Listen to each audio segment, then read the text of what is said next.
I'm with Pavan Varma, former member of the Rajya Sabha with Nitish Kumar's party, diplomat, author. And today we're talking about what else? There's nothing else in the news today except the BJP's sweep in the Hindi heartland in the assembly polls. Mr. Varma, welcome to AwaazSouthAsia. Your first comments on the BJP sweep. Just a few figures, which is, it's absolutely astounding, I think, the figures that have just come in Chhattisgarh, where all the exit polls gave the state to the Congress party. The BJP is winning by 54 seats to 34 seats of the Congress party. In Madhya Pradesh, where the BJP has been in power for 18 years, it has 164 seats to the Congress's 64. And in Rajasthan, it's winning again 115 to 70 seats. And I remember in the last conversation we had about 10 to 12 days ago, you had predicted that the BJP would do really well. So your first comments on what's happened so far this morning. I think the election has not gone on much too unpredictable a basis. Most people who were aware of the situation on the ground had predicted a BJP victory in Rajasthan, a BJP victory towards the end in Madhya Pradesh, where I think even I was a little taken aback was the margin of victory in Chattisgarh, where I believe that whichever party is ahead and the one that is trailing, the gap would be about 5 seats. But here it's clearly a win. And about Telangana, I had mentioned earlier to you and many other channels that either it will be a comfortable majority for the Congress because of the move for change and fatigue with the 10-year-old BRS government, or the BRS will scrape through. It seems to be the latter. So it's very clear that the BJP is resurgent. And the Congress is down in the dumps. And the reasons for it, to my mind, are very clear. Okay. Firstly, and I'll make brief comments and let my good friend Yashwant. Firstly, the Congress must understand that you cannot build a superstructure of success on a foundation of failure. That essentially means that unless you have invested in strengthening your organization on the ground, a Bharat Jodo Yatra or an active media cell means very little in converting the profile you may see of yourself publicly and votes on the ground. That's point number one. Point number two, far more effective leadership and decision making. Take the example of Rajasthan. The feud between Ashok Gehlot and Sachin Pilot has been brewing for 5 years. Right. And frankly, the Congress has perfected the art, if it can be called an art, of allowing matters to resolve themselves by attrition or by not doing anything about it. And finally, it came to a situation where there was a photo op where they were together, but the clear perception to the public was that the party is internally divided. In Madhya Pradesh, Kamal Nath put up a spirited fight, in a sense the last fight of his political career. Right. But again, the weakness was that organizationally, the Congress has allowed itself to become decrepit. And in favor of the BJP, people forget that Madhya Pradesh is the Gada, the fort for the RSS. The entire Malwa region, the Narmada belt, is where actually the RSS had its crucible. This is where Kushabhau Thakre, Saklecha, and all these stalwarts of the RSS came from. And therefore, at the ground level, the organizational strength and ideological support for the RSS, I said there was a clear-cut decision when the Congress won Chattisgarh, where he was and Rahul Gandhi was president. that the chief ministership would be divided on a 50-50 basis, 2.5 years and 2.5 years. Mm-hmm. But the Congress did not allow that to happen, and Mr. Baghel prevented it by over projecting himself and his achievements so that to the high command, Mm-hmm. which incidentally is not very organically in touch with ground realities, it seemed that Mr. Baghel is indispensable.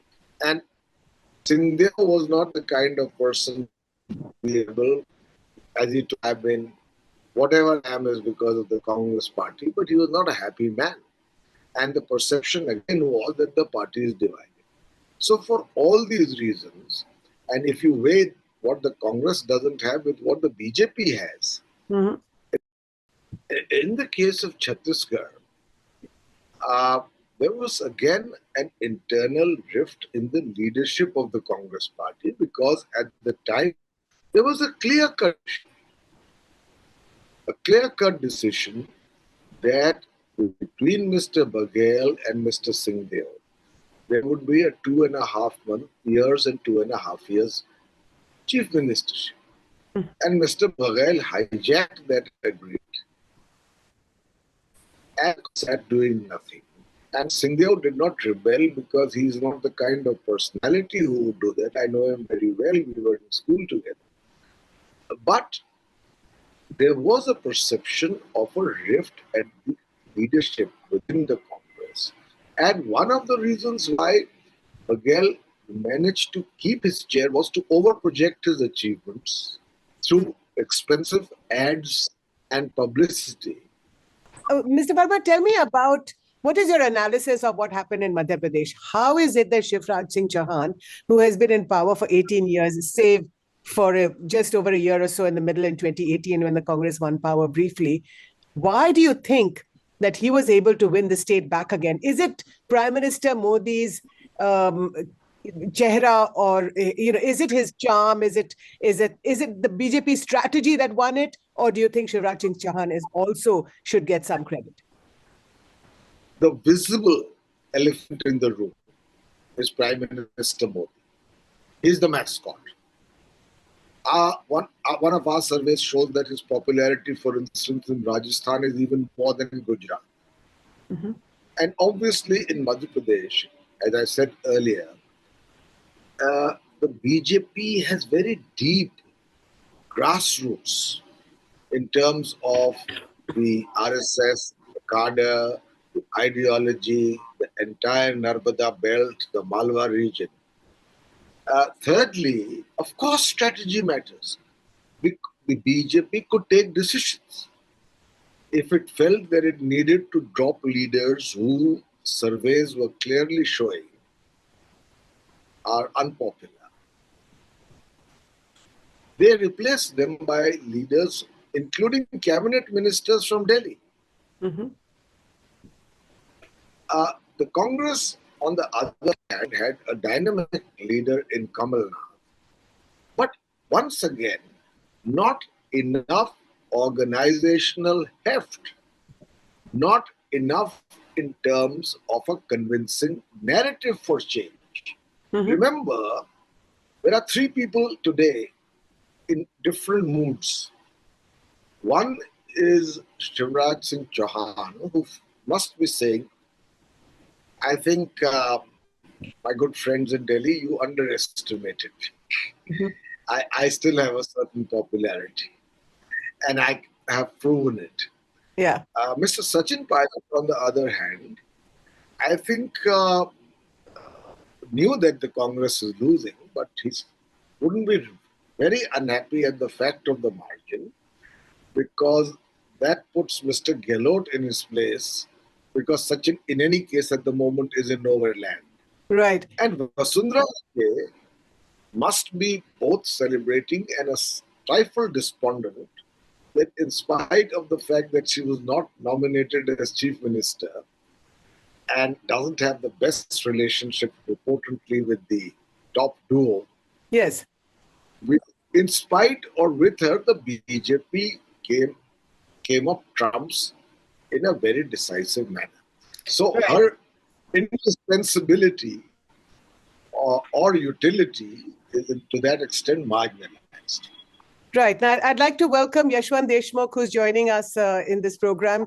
Yashwantji, thank you for joining us. Your first comments on this near sweep by the BJP in the Hindi heartland. I mean, I think a lot of us are astounded that the BJP has taken Chhattisgarh as well. Although, as I was telling Pavanji about 10 days ago when I spoke to both of you, you were both predicting that the BJP would do very well in Madhya Pradesh and in Rajasthan.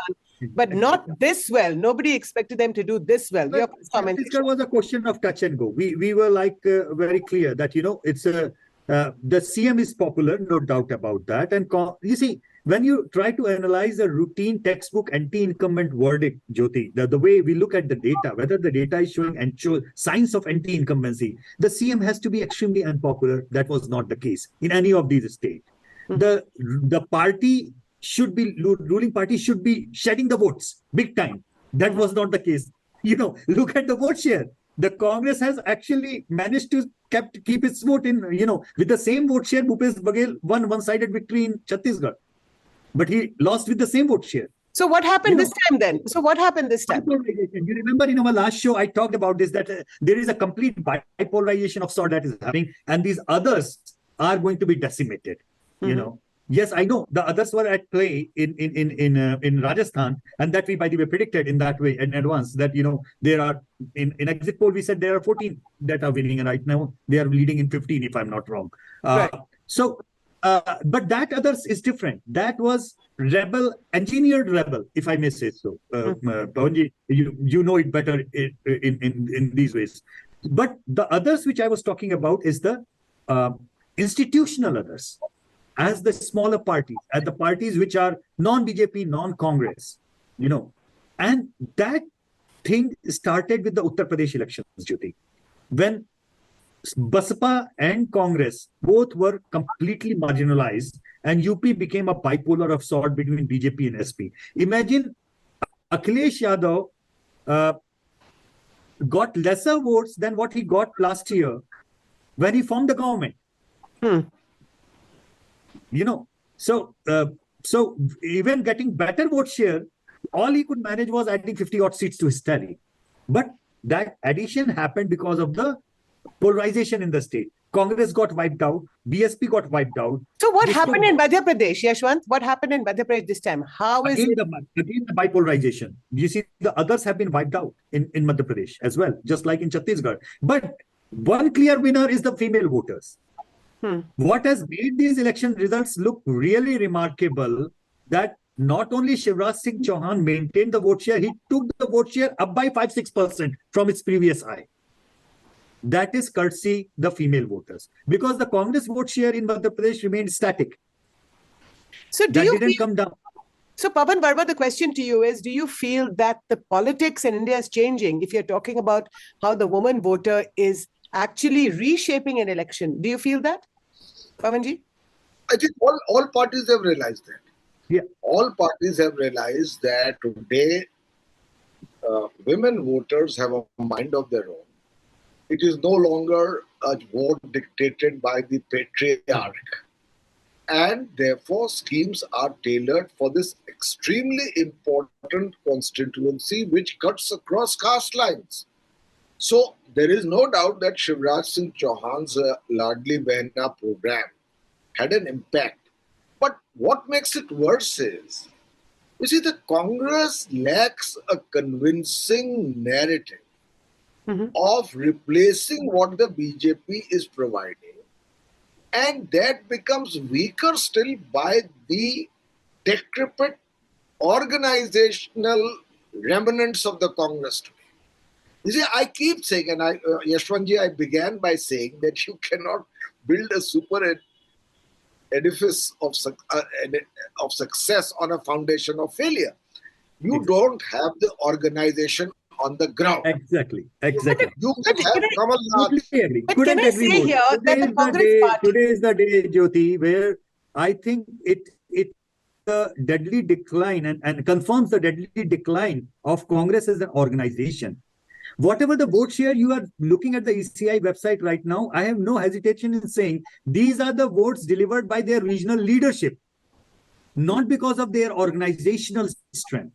That's the big difference of today's, BJP without even face today gives you the baseline of BJP's organizational strength. Mhm. And today you have a baseline of Congress's regional leadership strength. It is the contrast. I have been maintaining this all along. This election is all about the regional leadership face of the Congress versus BJP, the organization, or RSS, the organizational strength. It was Kamal Nath versus the RSS. It was Bhupesh Baghel versus the RSS BJP. It was same thing everywhere. But Pavanji is absolutely bang on that that the organizational decay of the Congress, as we may call it. Please remember, Jyoti, that in the name of anti-BJPism, Congress still manages to poll around 40% even in Gujarat for the last 30 years, but it never came to power. Mhm. So you may like to continue with that same narrative and same program and same leadership and the same face, whatever is working. You may still saturate yourself out at 40% and still you won't come to power in any of these states. But And forget about Lok Sabha election. But let me ask you, the economy, although the BJPs or the party at the center is always saying that the economy is doing well, we talk about 7% growth, but it clearly seems in the states all around the country that people are hurting. So despite that, you still want to give the BJP another chance. That is something that is quite remarkable, isn't it?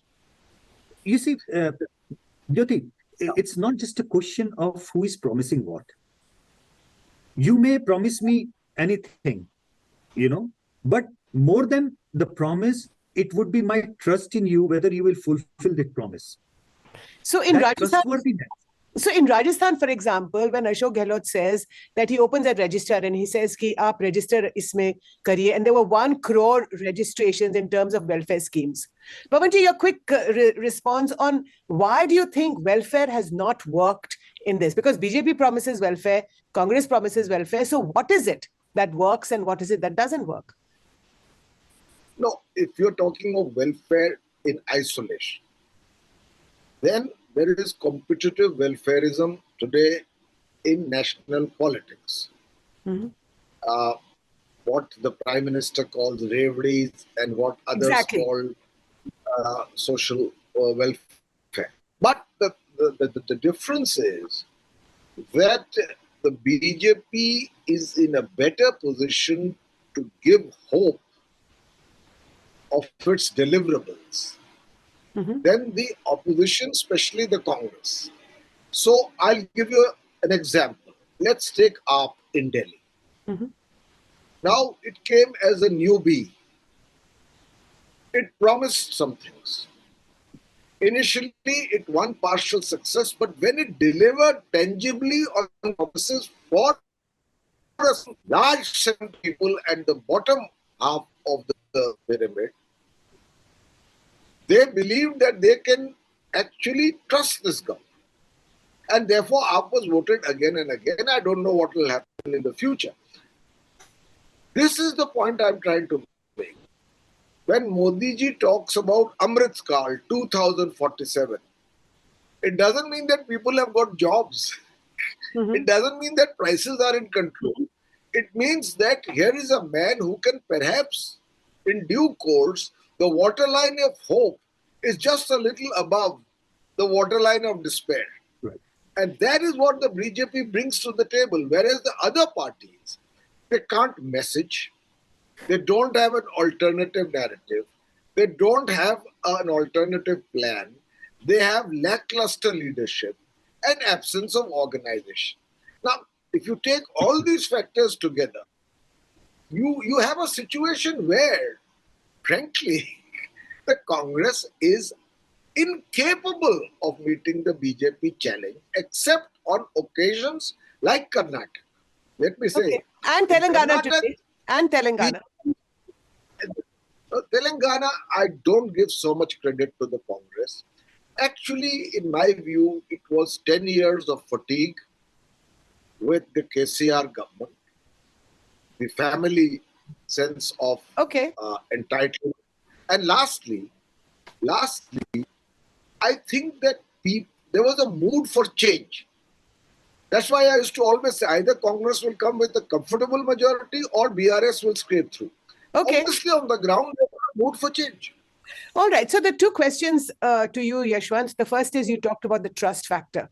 Now, what is it about Prime Minister Modi after 10 years in power and the country seems to be turning saffron once again? What is it about him that makes the voters trust in him, even though things are not going that well, whether it's in the economy, then we have the caste census. So what are these issues today in front of us that Madhya Pradesh, Chhattisgarh and Rajasthan tell us? Well, the voters of India actually remind me of a physics teacher of mine, which I had in my boarding school. He's no more, Gyanji, but I remember that she used to give marks for attempting. He never used to give marks on the physics numerical if I got my answers wrong or anybody got the answers wrong. Whether the student tried to apply the mind and tried to explore whether this puzzle can be solved in that way. So I feel that Indian voter at large, in their mindset, are the kind of people who like to see people who are trying hard, who are trying and who are giving the message that we are trying hard. And that actually worked even for leaders at the regional level. If you look into the leaders who are winning at the regional level against the BJP, including the AAP Supremo, that I am trying hard. Mamata Banerjee, I am trying hard. For that matter, even Nitish Kumar, I am trying hard. That's how he carried the day for him, in that way. So I believe that even though I wasn't born in 1970, but probably, Pavanji, if 1970 Indira Ji's campaign that मैं कहता हूँ गरीब, ये लोग कहते हैं इंदिरा हटाओ, मैं कहती हूँ गरीबी हटाओ. I see a sense of that kind of campaign now taking place, that these people have no agenda but to have one single agenda, Modi को हटाओ. इनके पास में एजेंडा क्या है? While I am talking about Amrit Kal, I am talking about 47. I am working hard. Maybe your life is tough, but trust me, if I am given a chance, I will make the life of your kids and grandkids better. That hope, when Pavanji says that level of hope is more than the level of despair. In our tracker, big number of people say the life has become tough. It is difficult to manage their kitchen. The inflation is high. There is unemployment. These are my issues. But when the next question, when we ask, who do you think provide a solution for these issues? That's where Modi scores. So the solution part of it, that's where Modi scores. Because these, particularly the Congress leadership, the regional leadership at the state level are kind of drawing a bigger line, saying that, okay, for the state problem, I can give a solution. That's why people give this vote to the state leadership in so many states. Right. But at central, I don't think that Congress is capable of running a campaign which could address to the optimism and the hope of 1.4 billion people around. That doesn't mean that there would not be anti-BJP vote or anti-Modi vote. There would be anti-BJP and anti-Modi vote. Mind you, even after these results, Congress has polled 50% plus votes in all these three states. There would always be that vote. But this is a different ballgame where you are talking about aspirations, about hope, optimism, and about showing to the people that I might even take a wrong decision. But trust me, even that wrong decision was taken with a good intent. That's why people after suffering of demonetization, Jyoti, took away that.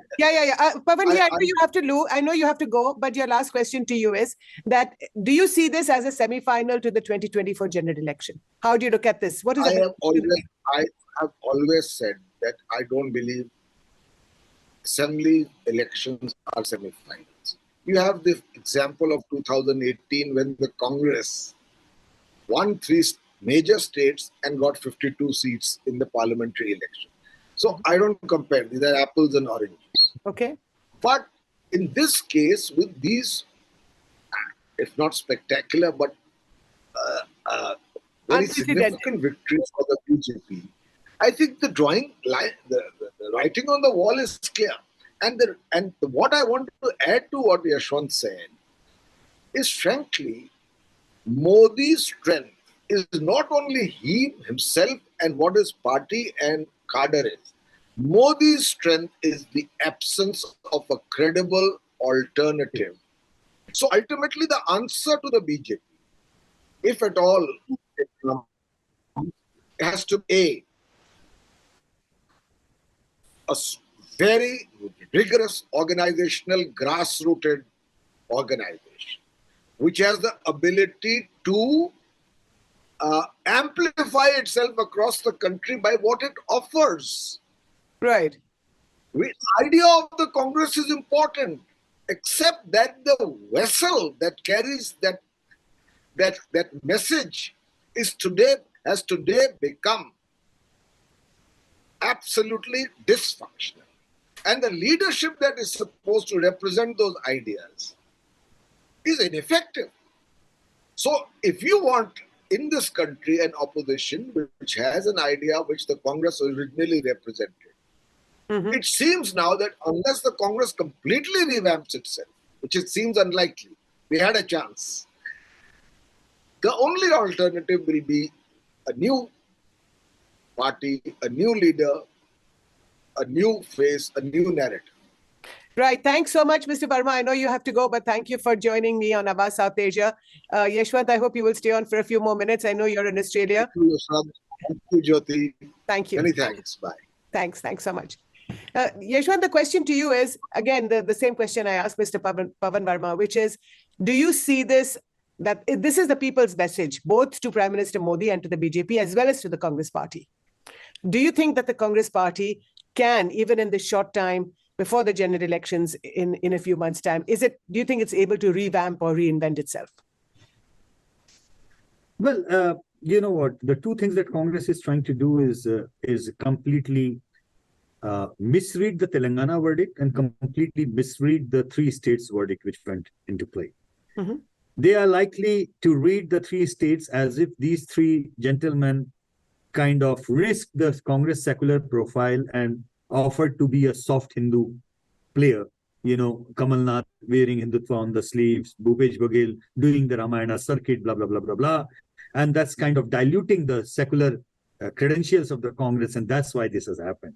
Right. And because the Congress was very uniquely placed in Telangana, and they even released a letter supporting Palestine, not even condemning Hamas in the very first one. And that, you see, that brand of secularism won us Telangana. So Congress is going to do these two things. They are going to completely misread the Telangana verdict and completely misread the three states. They are unlikely to read the fact that in spite and despite of the odds, these three gentlemen polled 40% in these states. These were the personal leadership numbers that came along. It was not an organizational strength numbers that came along. And if that, God forbid, if that, and I'm absolutely sure this is going to happen, Jyoti, you can take it in writing. This is how they are going to read it. This is how they are going to now take the narrative of the parliamentary elections. Make it a Hindutva versus secularism battle. And while... Is it not that? Is it not a Hindutva versus secularism battle? Imagine right now, it's not even Hindutva at play in these elections. It was purely organizational strength of the BJP at the, the crux of it. Now you add Hindutva when Ram Temple is inaugurated in Ayodhya next month. And then you add Narendra Modi's personal popularity. They tested their core organizational strength in these elections. And they came out as the flying colors. And even after getting 40% votes, the Congress leaders could not actually convert more votes to them because as an organizational, Congress seems to be now in a terminal decline of sorts in north of India, particularly. So these are the serious times for the Congress.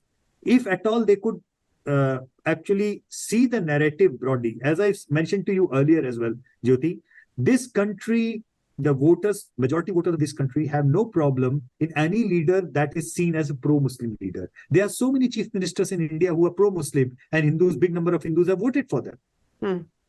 But somehow the political and social narrative of the country has become where they will vote for a pro-Muslim leader, but they might not vote for an anti-Hindu leader. I mean, anybody who is branded as anti-Hindu, it is difficult for electoral viability is gone in that kind of branding and that kind of narrative.